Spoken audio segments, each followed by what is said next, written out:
Hey guys, I had a subscriber ask me to do one item in particular and explain why and how it's been copied and faked. So I chose to do the NSDAP party pin. It's pretty recognizable. Everyone knows what it is as soon as they see it, but there are a ton of fake pins out there, and I'm going to try to show you how to tell the difference. These first four pins are all reproductions. They're all for sale everywhere on the internet. They're most likely made in China or India. And all of them have the exact same back. Now take a real close look at this picture.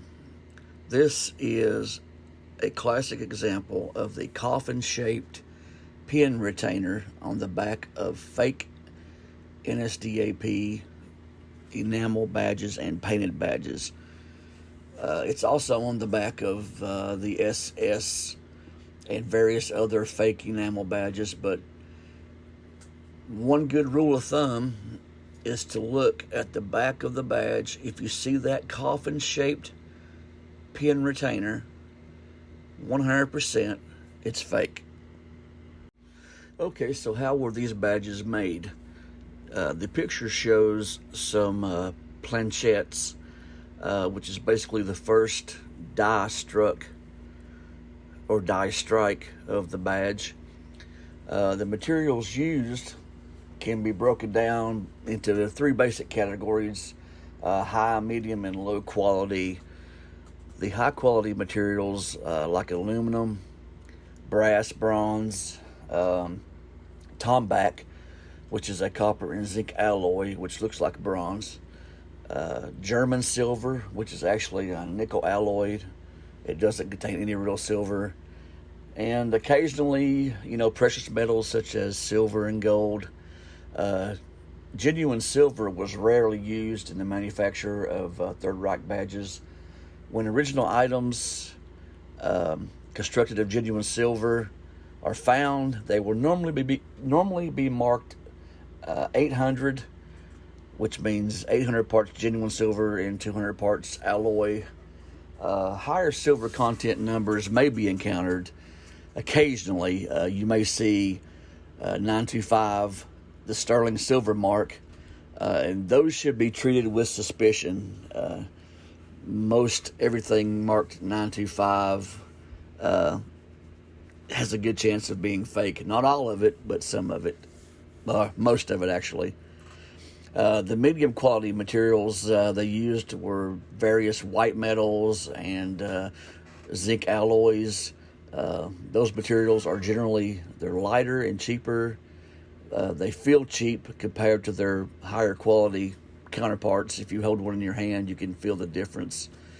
The low quality materials were mainly rough, dark zinc based alloys, commonly called monkey metal or Craig's metal, which is war metal. And you can definitely feel the difference when you hold those in your hand. Okay, now we'll get into some real party pins. This first pin is one of my favorites. It's just absolutely gorgeous. You can see in the red enamel, there's usually stippling, which is little dots everywhere. But this one has a sunburst pattern in the enamel. It's pretty rare. And then on the back, it's beautifully marked. I just love this pin. It's fabulous.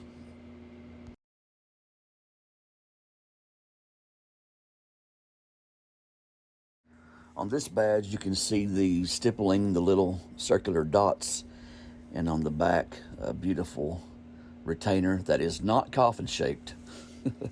More stippling here. You can see the beautiful colors. This is a buttonhole pin with a different kind of back on it. Another beautiful party pin.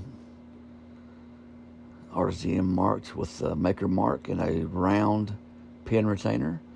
Here's a painted badge. This is not enamel, it's painted. So you kind of start seeing getting the idea of the backs of these things, how they're supposed to look. There's another buttonhole, and here's the RZM mark you can see at an angle. But once you've seen the real ones, when you encounter a fake, it's so obvious. See how beautiful the back is? Round retainer. The pin on the left is a painted pin, but it shows the stippling of its earlier brothers. It's another beautiful pin. Looks like the back of that one has been reattached. You can see the solder, but it was original. Another beautiful stippling pattern. This one was made of tombac. You can see the bronze look. This is a painted pin with another type of catch they would use to retain the pin.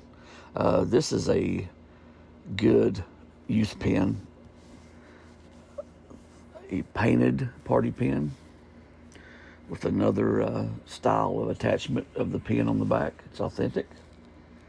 Here are a bunch of painted party pins, and here are the backs of all of them, and they are all authentic. See all the variations and the different ways they're attached. This one has a rather unusual catch on the back, but it's real. I love this pin, the black and the red and the white, beautiful. And the back of it has a classic circular pin retainer and K&Q manufacturers. There's another painted party pin with stippling and an authentic back. It has a reversed Z. Sometimes you'll see these reversed Zs. If you see it, don't worry, it's authentic. This is a beautiful pin. It has remnants of blue in the swastika, and the outline of the catch is just awesome. There's another variant you'll see sometimes on the back. Another variant, beautiful, gesh. Another gesh with a large rectangular catch.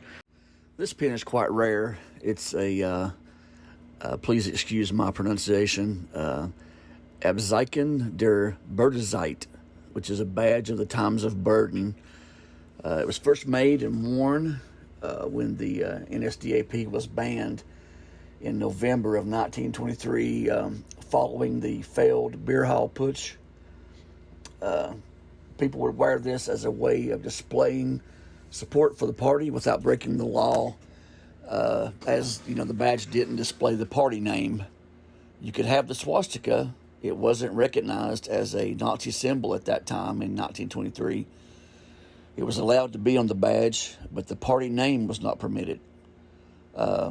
However, following another decree in late January 24, these badges were also banned. This type of badge was produced until as late as the early 30s. It was not considered an official NSDAP badge, so no NSDAP ID was required in order to wear one, so anybody could wear it. The badge was produced in two different sizes. This badge should always appear crudely made. If you see one that is pristine, it's fake. They were always crudely made. Any one of these badges that's marked RZM is guaranteed fake.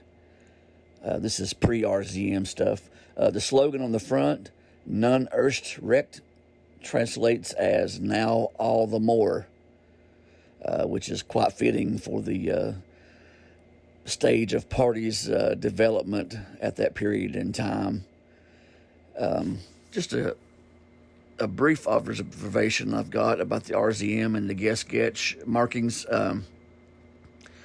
If you see a party badge that has RZM and Getch on the reverse, and there's no maker number, it's fake. The RZM and Getch marked badges always had a maker mark on the back. Here's another reapplied retainer. You can see the solder everywhere. This is a gold youth pin. It's fake. You can tell right off by the coffin-shaped retainer on the back.